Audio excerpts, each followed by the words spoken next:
Assalamualaikum warahmatullahi wabarakatuh. Alhamdulillahirrabbilalamin. Wassalatu wassalamu ala asrafil anbiya'i wal mursalin Sayyidina wa maulana Muhammad wa ala alihi wa sahbihi ajma'in. Amma ba'd. Puji syukur kita panjatkan kehadirat Allah Subhanahu wa ta'ala, karena berkat rahmat dan hidayahnya lah kita dapat berkumpul di tempat ini dalam keadaan sehat walafiat tanpa kekurangan suatu apapun. Salawat serta salam tak lupa kita haturkan kepada Nabi kita Muhammad Sallallahu Alaihi Wasallam, karena berkat beliaulah yang telah membawa kita dari zaman jahiliyah menuju zaman yang terang benderang penuh dengan kemajuan dan kemodernitas seperti saat ini. Baik, yang saya hormati Ibu Kepala Desa Pulau Ambona, Ibu Rosmi beserta jajarannya, dan yang saya hormati ibu-ibu yang telah hadir pada penyuluhan kali ini. Terima kasih atas kehadirannya. Baik, sebelumnya memperkenalkan diri. Nama saya Herayani. Saya beserta 3 rekan saya, kami adalah bidan yang bertugas di Puskesmas Wajo. Tujuan kami di sini adalah ingin memberikan penyuluhan tentang pentingnya pemenuhan gizi seimbang pada masa kehamilan. Ibu-ibu pasti sering dengar yang namanya gizi seimbang. Apa sih gizi seimbang itu? Gizi seimbang adalah susunan pangan sehari-hari yang mengandung zat gizi, di mana jenis dan jumlahnya disesuaikan dengan kebutuhan tubuh, dengan tetap memperhatikan keanekaragaman atau variasi pangannya, aktivitas fisik, kebersihan, juga berat badan ideal atau berat badan yang normal. Jadi ibu-ibu kita tahu ya, bahwa saat hamil itu kita membutuhkan nutrisi asupan gizi kita itu lebih banyak daripada saat sebelum hamil. Namun tetap memperhatikan kecukupannya tanpa lebih maupun kurang. Karena jika kelebihan atau kekurangan tentu akan menimbulkan masalah-masalah seputar gizi. Baik, karena kita tahu gizi seimbang ini, tentu kita harus mengetahui manfaat apa sih yang kita dapat atau yang ingin kita capai ketika kita memenuhi gizi seimbang. Yang pertama itu adalah untuk memenuhi kebutuhan ibu dan janin dalam masa kehamilan. Yang kedua adalah membantu proses pertumbuhan dan perkembangan janin dalam kandungan. Yang ketiga adalah sebagai sumber energi, sumber tenaga ibu selama menghadapi masa kehamilan. Yang keempat adalah mengurangi komplikasi dan resiko dalam masa kehamilan. Contohnya seperti pendarahan postpartum. Yang kelima adalah mencegah terjadinya berat badan lahir rendah dan kelahiran baby giant atau bayi besar. Yang keenam adalah menghindari dan mencegah terjadinya infeksi pada waktu persalinan. Nah, kita sudah tahu nih manfaatnya. Selanjutnya, apa saja sih yang kita perlukan dalam pemenuhan gizi seimbang?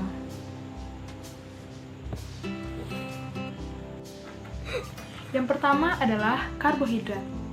Karbohidrat merupakan sumber kalori, sumber tenaga ibu selama masa kehamilan.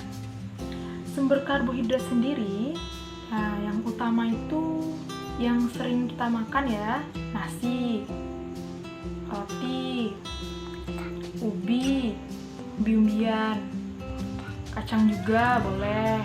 Selanjutnya yang kedua adalah protein. Protein dibutuhkan untuk pertumbuhan dan perkembangan sel serta jaringan, juga sel otak pada bayi, jaringan payudara, serta membantu suplai darah dalam tubuh. Sumber protein sendiri seperti daging, sapi, ikan, ayam, hati, dan tahu. Selanjutnya yang ketiga adalah lemak. Lemak di sini ya tentu lemak baik, lemak tak jenuh, seperti omega 3. Omega 3 itu dibutuhkan untuk mendukung pertumbuhan dan perkembangan otak dan mata bayi, serta membantu pertumbuhan jaringan plasenta dan jaringan lainnya. Sumber lemak sendiri, lemak tak jenuh, lemak yang baik itu adalah alpukat, minyak zaitun, kacang-kacangan, juga salmon. Selanjutnya yaitu kalsium. Kalsium dibutuhkan selain untuk pertumbuhan dan perkembangan, menjaga kesehatan gigi dan tulang ibu, juga untuk pertumbuhan dan perkembangan gigi dan tulang janin selama masa kehamilan. Sumber kalsium sendiri adalah susu dan olahan-olahannya seperti yogurt, keju. Selanjutnya adalah asam folat. Asam folat dibutuhkan untuk mengurangi resiko cacat lahir, termasuk cacat pembentukan tabung saraf yang mempengaruhi mata dan juga saraf tulang belakang. Untuk asam folat, sumber-sumbernya itu ada seperti sayuran hijau, kacang-kacangan, hati sapi, lemon, dan stroberi. Selanjutnya yang keenam adalah zat besi. Zat besi dibutuhkan untuk meningkatkan volume darah sehingga dapat mencegah anemia. Untuk sumber dari zat besi sendiri itu ada oatmeal, bayam, selada, biji-bijian, sereal, dan juga daging sapi. Selanjutnya adalah pemenuhan vitamin. Ibu hamil memerlukan vitamin A, vitamin B6, vitamin B12, vitamin C, dan vitamin D.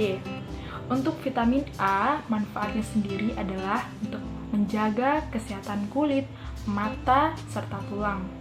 Sumber vitamin A yang paling sering kita dengar adalah wortel, tomat, dan juga umbi-umbian. Selanjutnya adalah vitamin C. Vitamin C dibutuhkan untuk menjaga kesehatan gigi, gusi, tulang, dan membantu penyerapan zat besi. Sumbernya sendiri untuk vitamin C ada tomat, brokoli, serta jeruk. Selanjutnya adalah vitamin B6.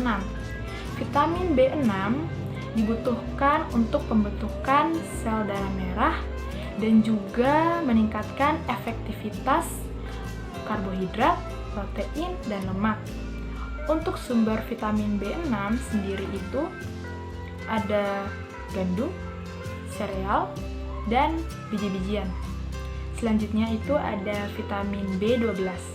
Vitamin B12 selain untuk pembentukan sel darah merah juga, selain itu dia membantu menjaga kesehatan saraf.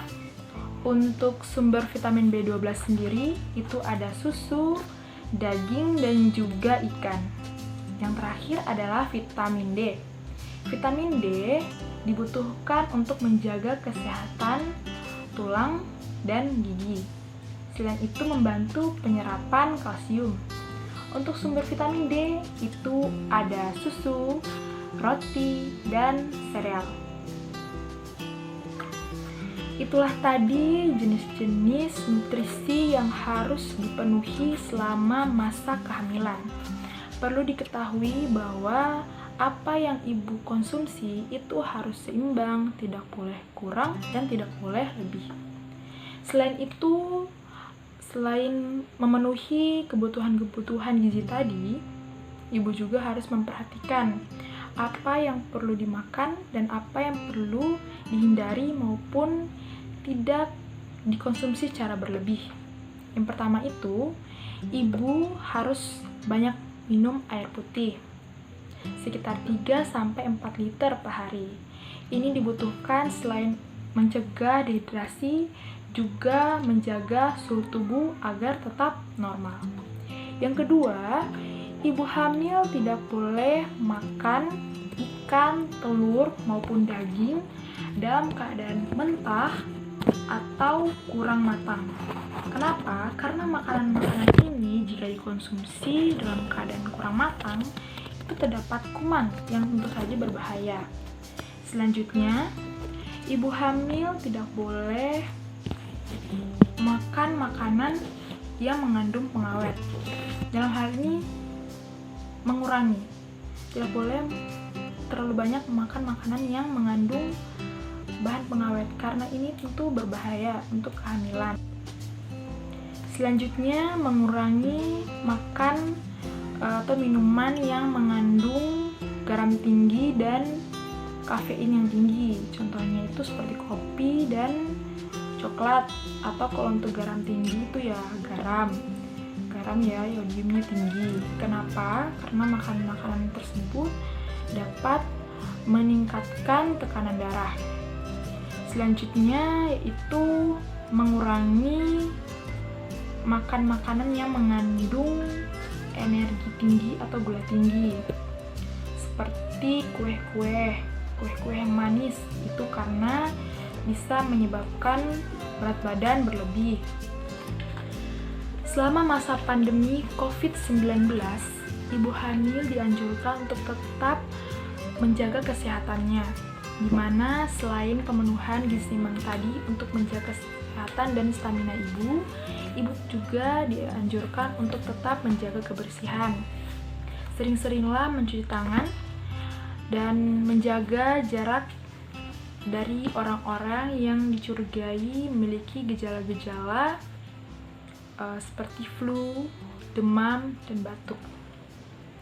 Baik, itulah penyuluhan yang dapat saya berikan pada pagi hari ini, materi yang dapat saya berikan.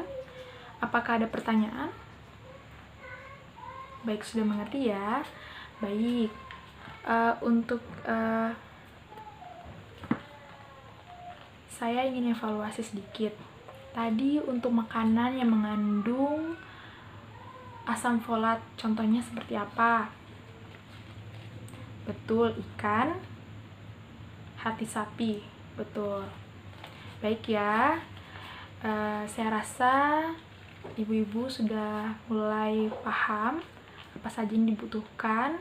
Semoga materi penyuluhan kali ini bermanfaat. Semoga bermanfaat ibu ya. Iya, terima kasih ibu. Terima kasih atas partisipasi dan perhatiannya. Mohon maaf atas segala kekurangannya. Billahi fisabilillah, fastabiqul khairat. Wassalamualaikum warahmatullahi wabarakatuh.